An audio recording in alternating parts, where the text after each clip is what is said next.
Good morning, good afternoon, good evening, everyone around the world. I'm Paul Sisler, and this is In the Moment. Today, new segment, everyone, Becoming Stoic.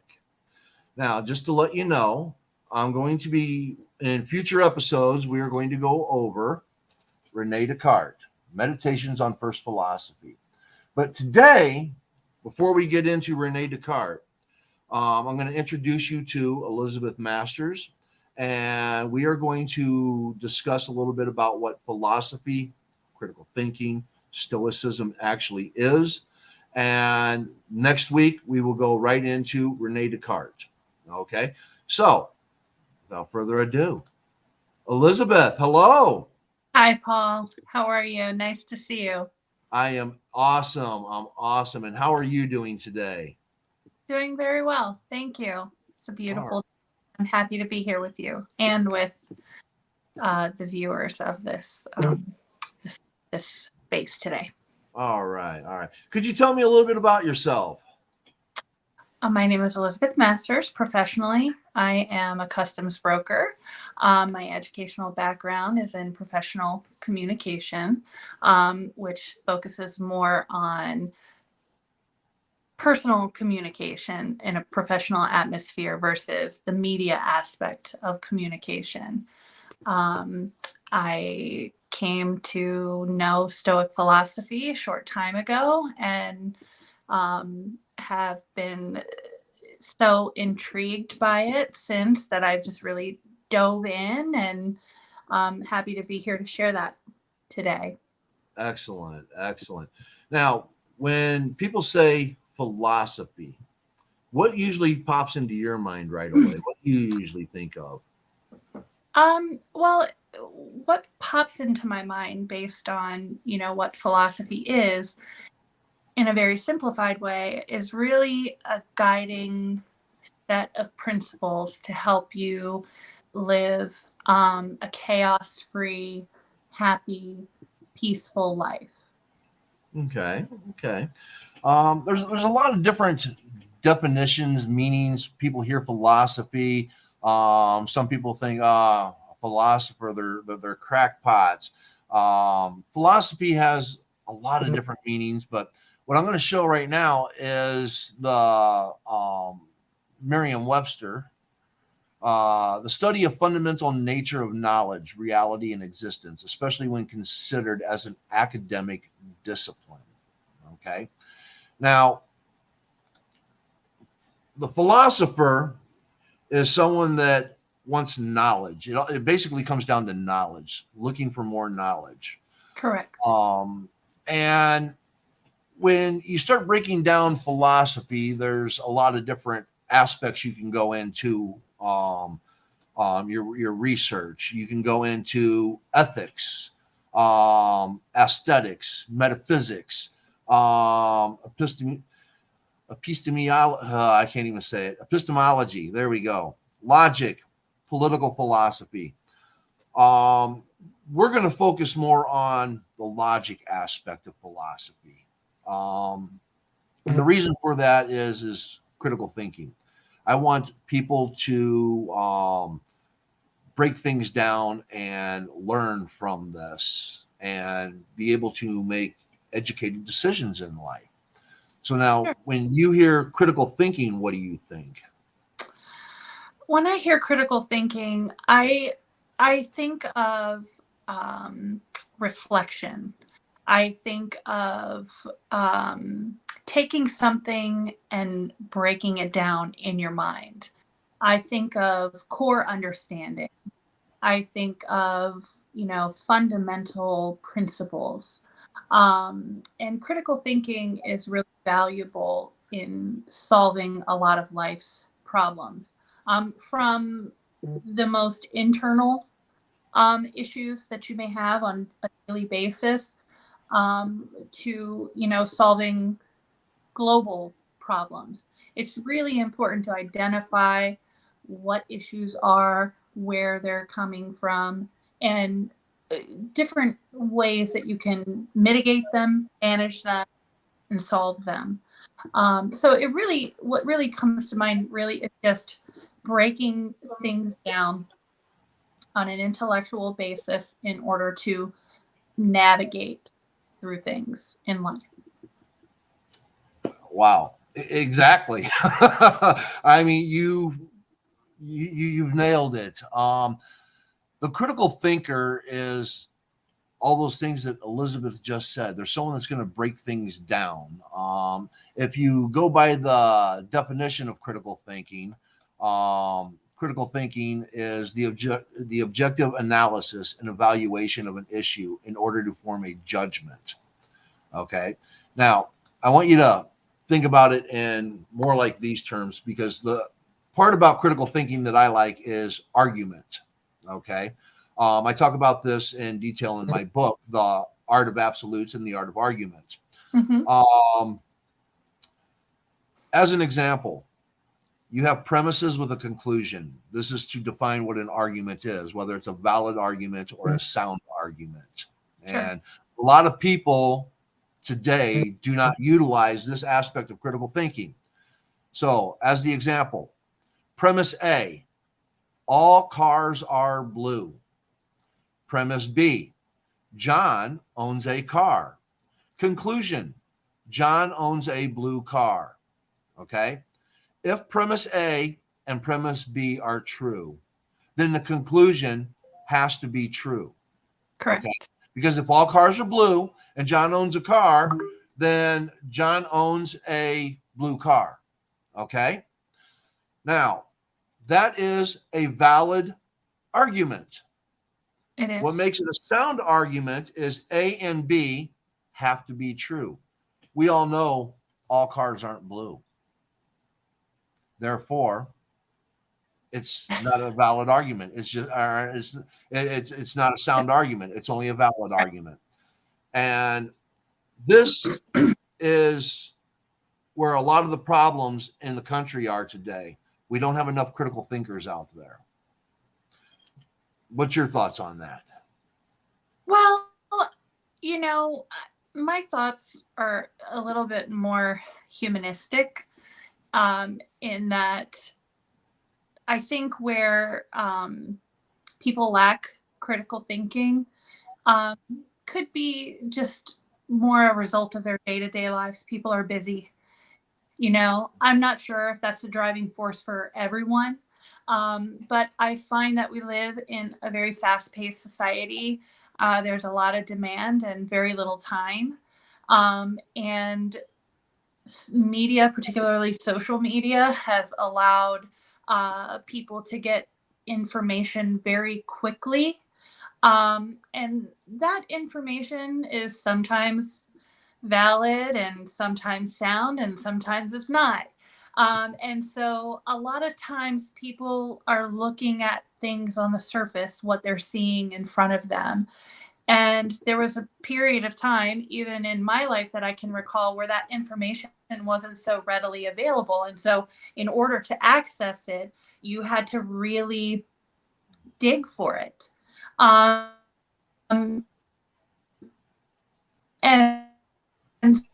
so I think there was a little bit more time spent there. So I think information is it's available and it's available in small increments, and people are taking those small increments anywhere from what may amount to a headline or a short paragraph. And they're getting a lot more information via audio, clips, TikToks, small snippets of information, and they run with it without really diving in. So we're finding ourselves in a situation where we've got a lot of people around us who aren't really diving in and thinking about where things are coming from, where they're starting, how they manifest, and certainly not how to solve them. Exactly.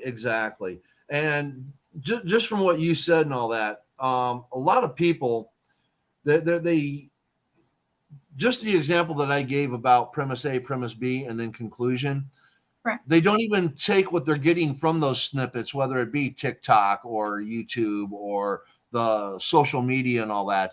They don't even rationalize it as a valid argument. They're just taking it in and, oh wow, I didn't know that, and they're not even analyzing it in any way, shape, or form.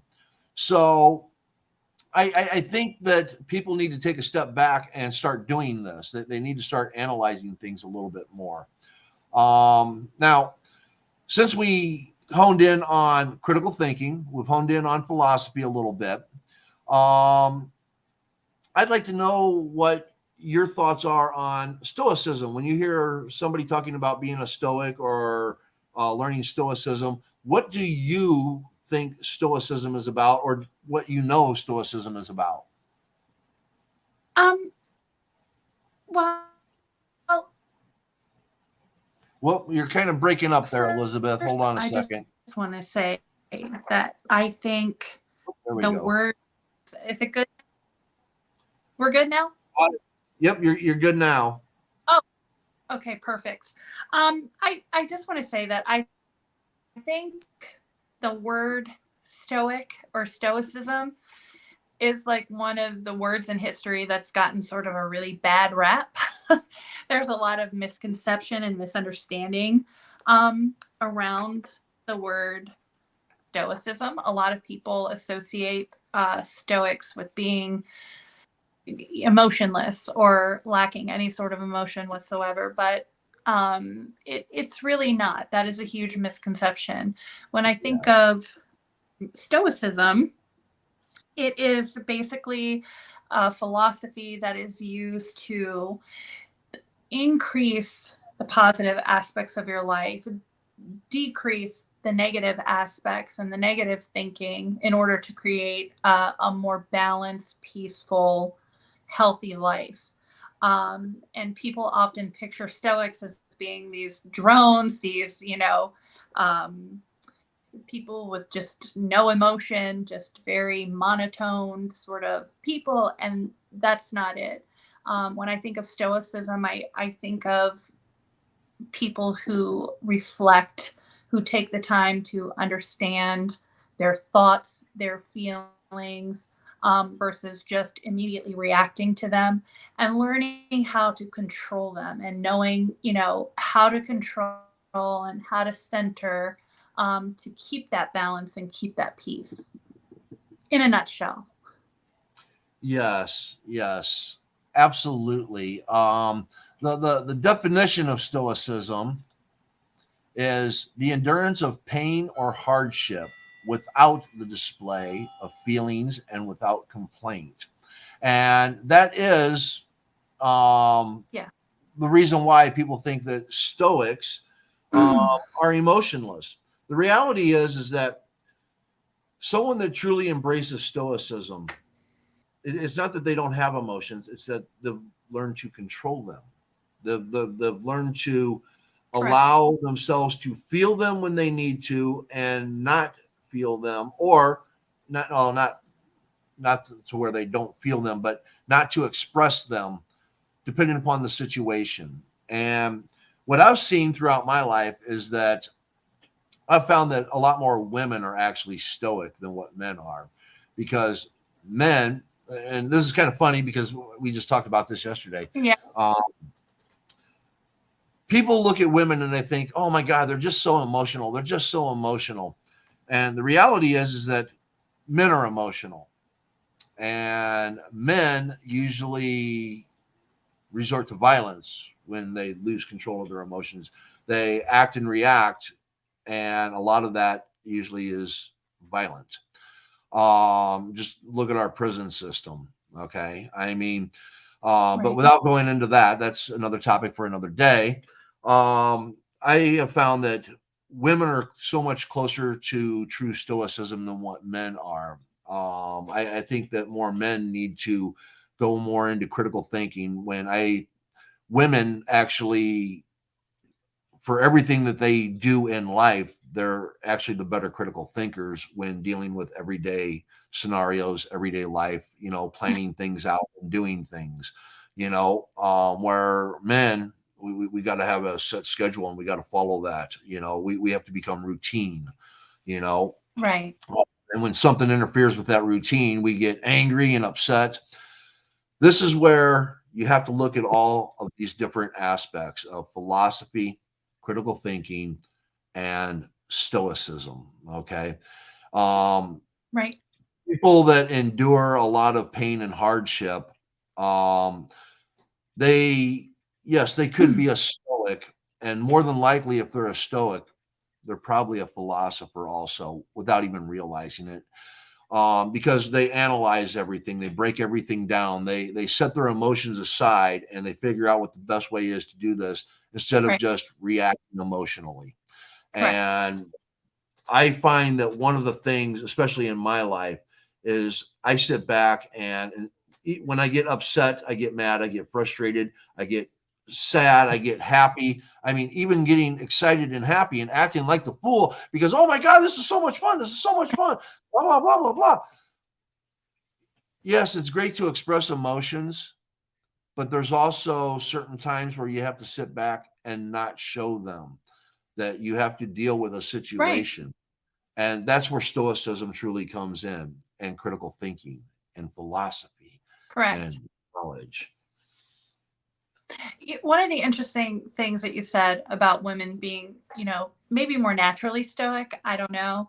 Mhm. I a lot of people really don't know what stoicism is. And I can say that from experience. I'm a natural stoic, but I really had no idea about it until I bumped into, Bryce in a space one day, and we were started the topic came up, and I was listening to it and I was like, oh my God, they're talking about me, but I've never heard of this before. How can this be? This wasn't something that I chose to adopt. It was just something innate within me.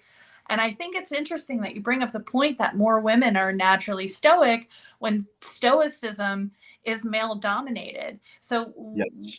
when you go into stoic forums and you read stoic authors, they're all males. And Yes. there are females out there, but they're difficult to find. Um, and so, women may or may not be, better in general at compartmentalizing. I'm not a man, so I can't speak from that perspective, but Stoics do tend to take those initial emotions, particularly in difficult situations, put them on a shelf and analyze the problem, break it down, reflect on it. Everybody, we feel things. We're human. People who practice Stoic philosophy, either they're natural Stoics or they have chosen to adopt it as their main philosophy of their life because they want to make changes, or they have found certain areas of their lives where they feel like they could improve upon, whether it's emotional reaction or just you know thinking through things more instead of just diving into something.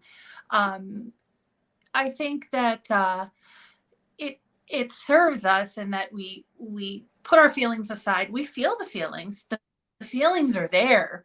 I mean, we Mhm. experience them like everybody else. Um, but we make a conscious choice and an effort not to allow the emotions and the reactions, particularly the more negative ones, to dominate us. Because that's where problems really start to come in, is when you allow the negatives to dominate and you don't solve through them. You can start to see things, just sort of build up and have a domino effect. So it's really, really important to think through whatever the issue is at hand, however you're feeling. And what you may discover is that initial reaction, those initial feelings, aren't really how you truly feel about the situation in general. We Yes. hear things sometimes that actually aren't being said, or we interpret things in a certain way.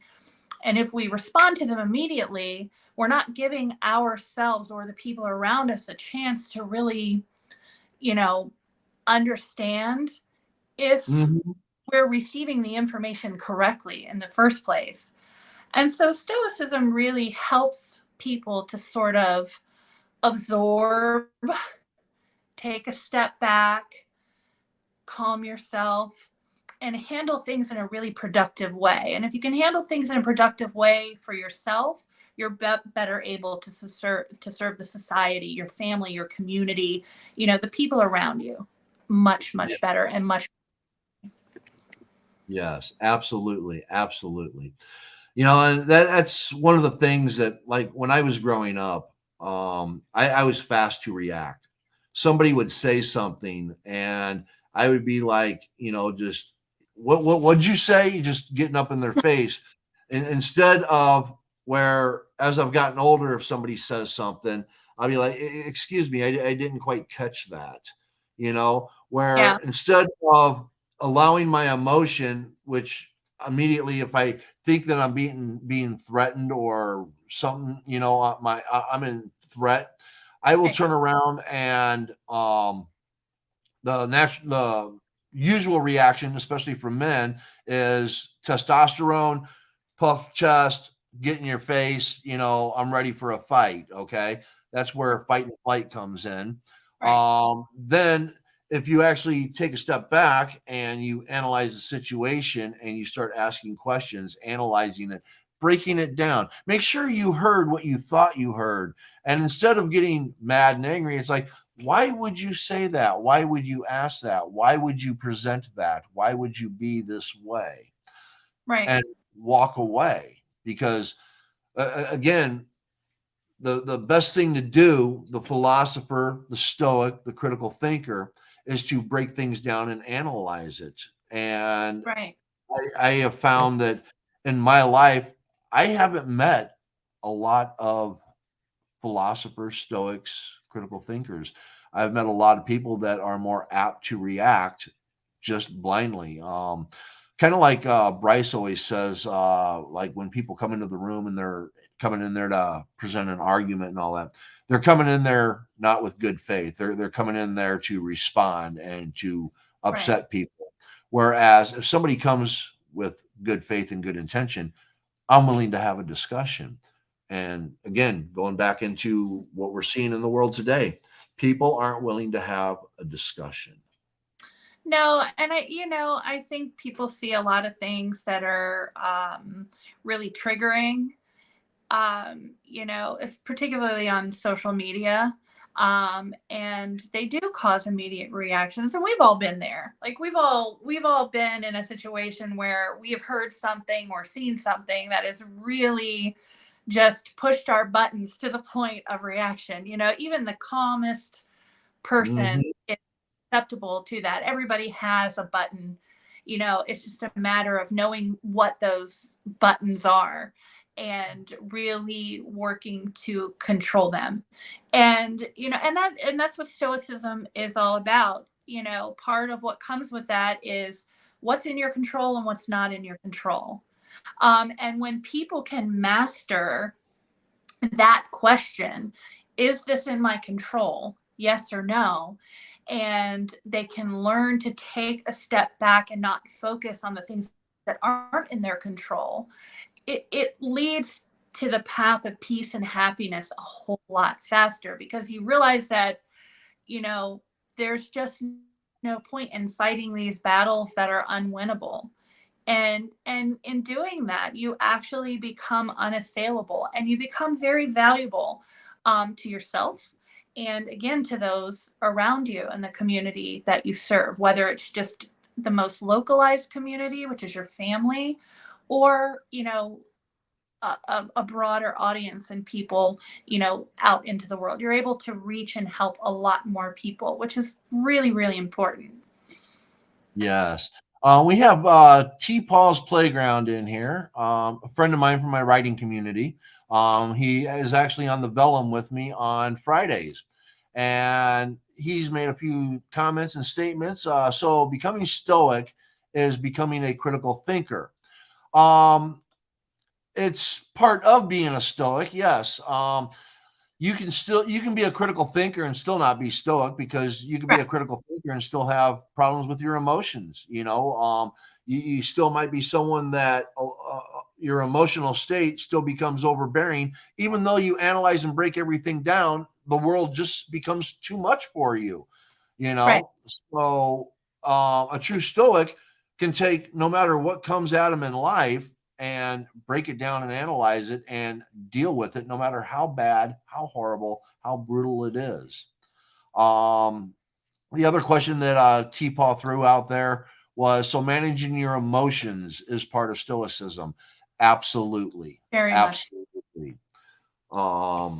You let's say you're driving along and you get a flat tire, and you don't realize it right away, and as it goes down, it blows out. You now hit the curb, and your wheel is actually dented, and you're late for an appointment. You're going to get groceries, whatever the case may be. A lot of people are going to get out, they're going to kick their car, they're going to be pissed. What am I going to do? And they're just going to stand there not knowing what to think or how to react. Where the Stoic is going to analyze the situation. I can call this person to come get me. I can call this person to go do this. All right, this is probably going to run me about X amount of dollars. I'm going to have to get this into a shop. I can't fix this myself. They're just going to start analyzing it and breaking it down. The emotions are still there. They are pissed. They are angry. They are frustrated. They might even grunt when they get out of the car, but they're going to hold those emotions back. And then later on, when they get home, when they have a moment to themselves, they're going to sit there and like, Jesus Christ, God damn it. Why does this always happen to me? There's a time and a place to allow these emotions to go. But when you're handling a situation, sometimes you have to handle the situation, because if you just stand there, you're not going forward. Your comments? So I would explain it, and you're absolutely right. And, Stoicism is a lot more than just managing emotions. Right. But when it comes to the emotional aspect of it, I would say to T-Paw that Stoicism helps those who practice it to maximize positive emotions, reduce negative emotions, and it helps you to hone in on the virtues of your character. One of the most satisfying things for Stoics is just to live a virtuous life. And so it doesn't just teach you to manage your emotions. That is certainly essential in living by the Stoic philosophy, but it also helps you to really hone in on the important virtues in life. And for Stoics, those virtues are broken down into 4 tenets, which is courage, wisdom, justice, and temperance. And so it helps you sort of sort out like what it is you need to do, the kind of courage that you have to have, whether it's standing up to some social injustice, or it could be somebody in your life who has a very negative, toxic way of relating to you. Wisdom in knowing what it is that's in your control or out of your control, and what needs to be done in certain situations, and knowing how to care for yourself and care for others in the world around you. Justice is really an important virtue for Stoics as well. In order to live a virtuous life, you have to do what's just and what's right. And, by deep introspection and reflection, we're able to sort of figure out what those things are. Sometimes we fight battles that we're just never going to win. It doesn't matter. It's not in our control. There's no outcome. It serves no just purpose. And so it's really sort of pointless. And then finally, there's temperance. We have to learn to be grateful and have gratitude, live within our means, be moderate, and just not, just these always wanting more, and just really accepting that life can be very pleasant the way that it is, And that's not to say that you shouldn't have an abundance of things. You can be stoic and be very, very successful financially, but it's being happy in spite of that. Or if you're not in that situation, learning how to be grateful for life and the positive things in your circumstances versus focusing on the negatives. So Absolutely. Well it's a lot more than just managing your emotions, but there are a whole lot of things that can be positively impacted by managing your emotions. exactly. Exactly. Now, there's a few people that prior to the show had asked me a few questions and all that. And I was asked if I could ask this. Can you be religious slash spiritual and still be philosophical and a stoic? And absolutely. Absolutely. Absolutely. Yes.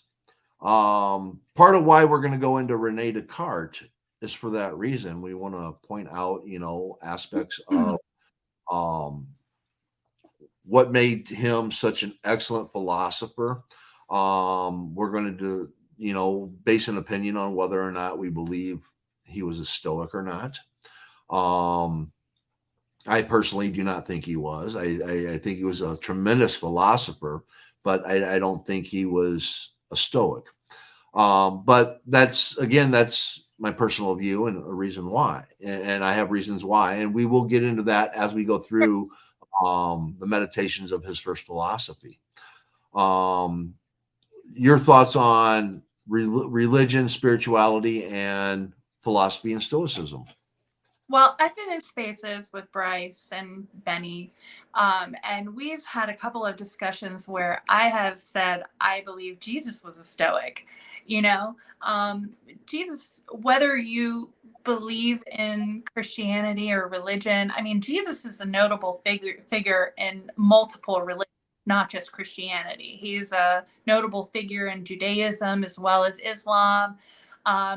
They just view him differently than Christians do.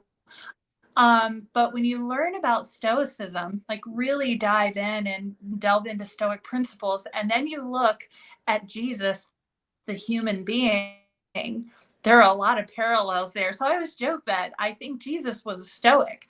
Um, so, yeah, absolutely. You can be a person of faith, of deep faith, and also be a Stoic. The the main tenet is just to be a virtuous person. And Right. there are a lot of wonderful principles in the Bible, and when you break it down, you can really find a lot of parallels there. And Stoicism has, been around, for a really, really long time. So Yes, thousands of years. Yeah. are faithful to, to dig into that and gain a broader understanding of that. Yes. Now, see, now I'm an atheist and I don't believe that Jesus actually walked the face of the earth. But if, let's say for a minute that he did, I would consider Jesus one of the greatest Stoics ever. Right. Okay. But again, you would have to believe in that. But as far as the character that I believe that he is in a book, I believe he's a very, very stoic character. Right. And I think there's a lot of lessons that could be learned from Jesus. And I hate to say it, if Jesus were alive today out there and walking around, he would definitely be crucified again, because there's just a lot of people that would be like, no, we're not having that, because we don't have enough critical thinkers, philosophers, and stoics. Right. Um, I got another question from T-Paw here. Would you say Buddhists and people who subscribe to similar faith are stoic? Oh, definitely. Definitely. First of all, Buddhism, Hinduism, Taoism, Confucianism. You can go back to the Pythagoreans. We just spoke about this the other day in a room and all that. Yes, very much stoic. Um, T-Paul, I would suggest you go back and look up Pythagoras, the Pythagorean theorem. mathematics. The Pythagoreans were very virtuous, very mathematically inclined, had a uh, set of rules and laws that they abode by, because they believed in a very pristine form of living. Buddhist, there's a lot of similarities. Hinduism, there's a lot of similarities. So I would encourage you to, I got a book on my shelf back here, Siddhartha. There's a good book to read if you want to learn a little bit more about Stoicism. It's a great Stoic book. So yeah. You can find stoicism. There is stoic influence around us. Yes. There is a lot of things that are in alignment with Stoic philosophy that are used today. It's very similar. We talk about this a lot in the Twitter spaces with Bryce and Benny on Saturdays and Wednesdays. For those of you who may be familiar with it, if not, there are two Twitter spaces that Paul and I both attend on Stoicism, where we talk a lot about, and Bryce talks a lot about Stoicism aligning with cognitive behavioral therapy. We see it in modern psychological therapies. There are some psychologists out there who have worked in Stoic principles into these behavioral therapies because they just really are very parallel to one another. And so the more you dive into Stoicism, the more you'll see that it's really all around us. And there are a lot of principles for kids that, we don't even realize are part of Stoic philosophy. And so you could find it in Buddhism. You can find it, a lot of other philosophies really sort of intertwine with it, and not intentionally, but there are just a lot of principles that are there that exist amongst all these different philosophies. And Yes. all philosophies encompass Stoicism. I just want to say that, but I just want to make that very clear. But certainly in philosophies like Buddhism, you can find a lot of similarities. Exactly. Now, I want you to really also think about this, okay? You can be a philosopher and have never gone to school for philosophy, okay? You can be a critical thinker and never went to school for critical thinking. If you're someone that wants knowledge, okay, and you want truth, that's the beginning of it, Correct. okay? You want to know the truth. You want to know the absolutes. So you have to search for these things. You have to be honest with yourself, okay? Because when you lie to yourself, I'm sorry, you can never be a stoic. You can never be even a philosopher if you lie to yourself.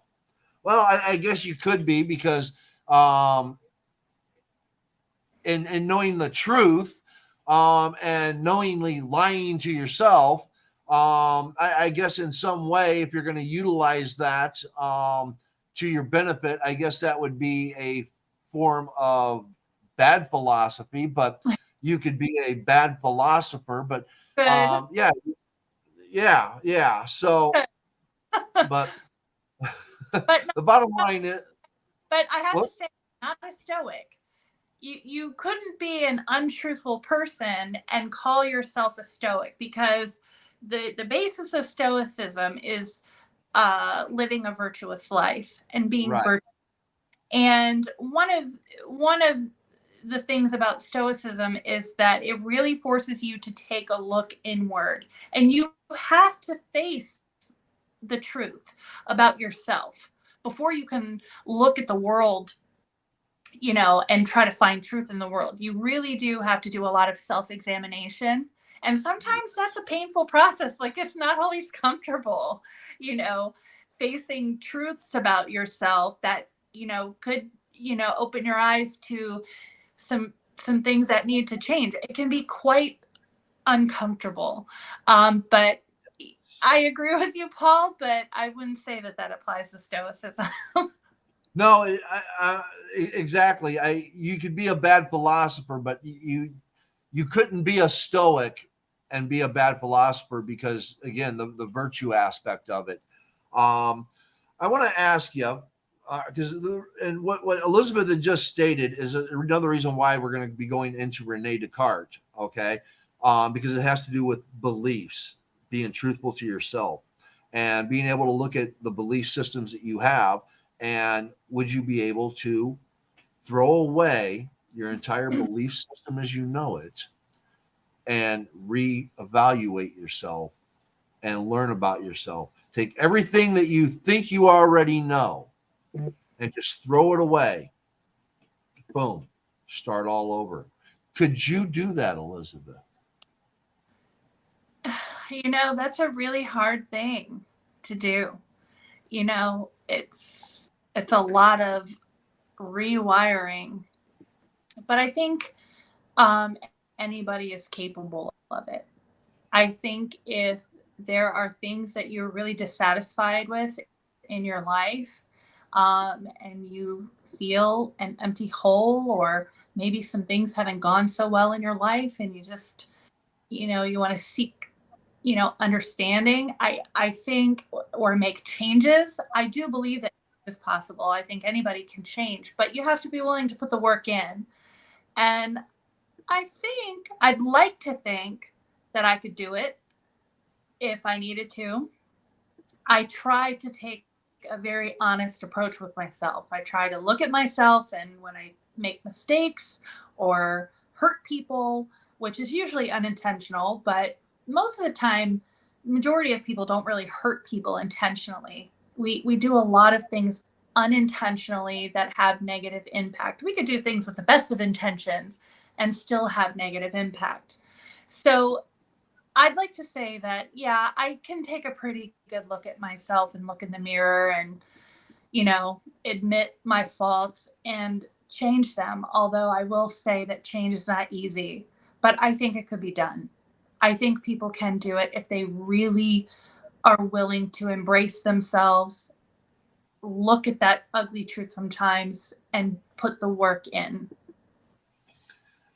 I did it on April 3rd, 1993. Yeah. I was an alcoholic. I was into drugs. I was living the biggest lie ever. I was, I was still a kind person and a good person at heart, but for my own self-interest, I would screw people over and do things that, again, that, by today, I wouldn't even dream of it. But I had a wake-up call, and I had a 3-hour conversation with myself in a mirror. And I threw away my whole belief systems as they were, and I started anew and started afresh. Good for you. And it was more of a my life ends here, or I change everything about my life. So that was a huge changing point. And that's before I knew anything about philosophy and stoicism or anything like that. I did all of that because I wanted to be a better person. I wanted to be a genuine, a virtuous, a just good person. That's who I wanted to be. And in Right. time, that's what I've become. At least I believe I have. You Now, have. well, thank you. Now, if there's one belief system that you have right now, I want to know what would be the hardest belief system that you have that you would have if you had to throw it away and reevaluate and start over. What would that belief system be? What would be the hardest one for you to throw away and start over on?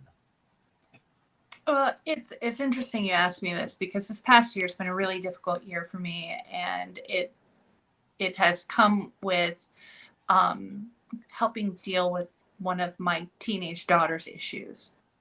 And so I have learned, and this was actually a very difficult lesson. It really sort of knocked me off kilter and it really knocked me down away from, really, I'm a master compartmentalizer. Okay. When there's an issue, I put it up on the shelf and power through it and move on and solve the problem.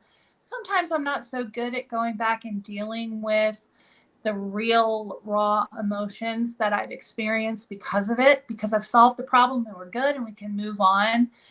But I never actually deal with those emotions, and that kind of catches up sometimes. But in this particular situation, I was unable to compartmentalize, and it really took me away from that sort of safety net, and I really didn't know what to do with myself. And it was when I bumped into Bryce and started learning about stoicism that it helped me to realize this very thing that you're asking me. And that belief system is that somehow I can solve my children's problems, and you can't. And some of their problems, the normal teenage stuff, you got to let them work through. But there are some times when we see our kids struggle with something that is really, really hard, and you realize it's going to be a lifelong struggle and it deeply impacts your own life. The belief that you can sometimes solve it for them is just not realistic. And so Yeah. it was a very difficult lesson for me to let go of trying to solve it. And I had to really realize that these are her struggles, they're her problems.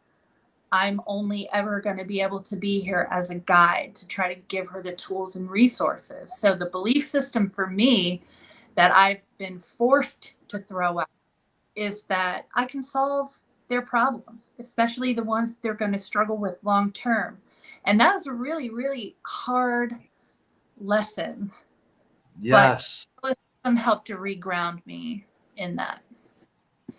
All right. So you are actually working on this belief system, on changing it. Okay. Yeah. Oh wow, that's impressive. It's truly impressive, and a lot of parents go through this Yeah. because everybody wants the best for their children. So they take on that role, and it's a hard one to drop. Been there, So done that. can I Um, do, Paul, that, you know, um, you have to, a lot of times, especially with our kids, it's really easy to go to that reactionary place. You know what I mean? mhm. Very, very easy to go to the reactionary place. And one of the things that I've helped recenter myself on through stoicism is that when you can push those emotions and manage them, when you can not sweep them under the rug, but learn how to manage them. Because sometimes our kids struggle with things that cause them to do bad things. Yes. Um, and sometimes it's completely their fault. Sometimes it's not. It's a part of the struggles that they have, but it's really easy to become angry and frustrated with them. But when you can learn how to manage those reactions and those emotions, it's much easier to be compassionate about it and work through it to try to give them the appropriate tools. And that could apply to anybody, not just your kids. It could apply to Right. that you love or care about. Yes. Yes. I myself, father of two daughters, stepfather to two sons, and have 8 grandchildren. So yes, yes, trying to control their lives. It's not so much trying to control their lives as here is the right path. This Right. is the wrong path. Why Mm-hmm. are you taking the wrong path? Here is the right path. I guess you're going to have to find out on your own. Okay. Yes. No. That's hard. Yes, it is. And sometimes you just got to take that step back. I get it. I get it. My hardest thing, my hardest belief system to let go is I want to believe that innately everyone is born good. Yeah, that's my second one. And I know that everyone is, and I know everyone is not born good. Okay. I know this. I refuse to accept it. I want to believe that society, parenting, culture, I want to believe that all of these things are the effects of why someone might grow up to be bad. I want to believe that. And the hardest belief for me to let go of would be that, because if there's innately born bad people, I, I, I just I just refuse to accept it. I know that there are, you know, science for the most part states this, that people are just born with bad genes, Sometimes. and I just I have to believe that everybody should have the hope of being good. Everyone should have the hope of being able to live a virtuous life. And for me to believe that there's people that that's just not possible for, I can't accept it. I refuse to accept it. So that would be the hardest belief for me to actually try to let go of and look at it from a different way, because I don't want to. Yeah, sometimes, and this is a big part of stoicism too, is just accepting things as they are. And when you can accept things as they are and try not to view them as good or bad, it's easier to work around them. Yeah, the Stoic Padawan says the start with Stoicism takes a big shift in mindsets and beliefs. Correct. Absolutely, absolutely. Um, that's why we're doing this, becoming stoic. I know there's a lot of people that are, again, good people, have great hearts. Sometimes they can, think that their beliefs are the only belief. Um, I want people to look into the belief systems that they have. I want them to question them. I want them to be able to kind of take a step back and pick something and start over with it. Again, this is why we're going into Rene Descartes, because this first philosophy is basically all about that, taking your beliefs, shedding them, and starting anew. Now, did he actually do that? We'll get into that. I'm looking forward to it. Yes, yes. Does any of our people watching, do any of them have any questions they would like to ask before we call this show for the day? Any questions? I'm really Oh, diving more into this. And one of the things I'll say about Rene Descartes is that he is considered one of the founding fathers of modern philosophy. And by modern, I mean like centuries ago. We're talking yes, 1700s, and that's pretty much around the same time that Stoicism started to come back in.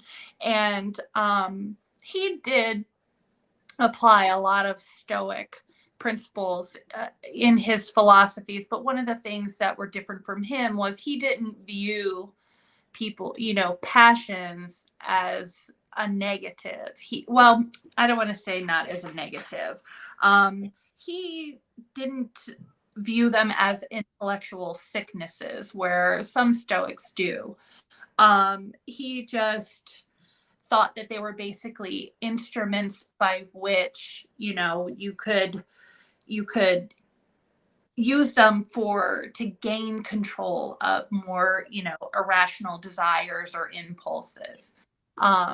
So it'll be interesting to discuss how Rene Descartes sort of aligns with the ancient Greek yes, yes, absolutely. T Paul has another question. Can you be inherently emotional and very emotionally driven and still be stoic? Absolutely. Yes. Absolutely. There are people out there that are empaths. Okay. They feel the pain of other people, very emotionally driven people.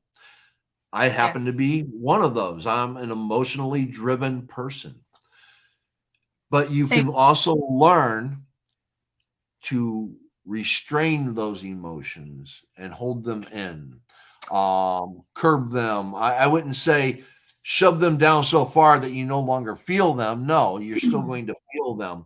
But yes, you can be inherently emotional and very emotionally driven and still be a stoic. In fact, I would actually say that your greatest stoics are probably the most inherently emotional and the most emotionally driven people there are, because that's what makes them so stoic. And I want to just expand upon that a little bit because a lot of stoics that you will find are some of the kindest, most loving, most compassionate people that you will meet. The stoics are not people who are absent of emotions. Um, you know, stoics feel things very, very deeply. And every human being is different. Every stoic is different. So how they deal with their emotions, positive or negative, may differ as well. But stoicism about managing and working through negative emotions, and really maximizing the positive ones. And so it's not about not feeling or getting rid of them, but it's reducing the negative, maximizing the positive towards themselves and towards the people around them, with a great deal of love and humanity and compassion. And all of those things are driven by emotions uh, to influence your decisions. A lot of times, whether it's off of positive or negative emotions, those emotions can influence our decisions in a way that are not healthy for us. So because we just love somebody so much, we could do something that may just actually be really bad for us or for them, and do it completely out of you know a loving intent. So it's about managing your emotions, maximizing the positive, reducing the negative, and just not allowing those things to impact you or or or influence you in a harmful way. Okay, one last question before we bring it to a close. In the last 100 years, name me someone that you feel is a stoic that is relevant to today, somebody that people can learn from. Who would you consider to be someone to be a stoic within the last 100 years, and why?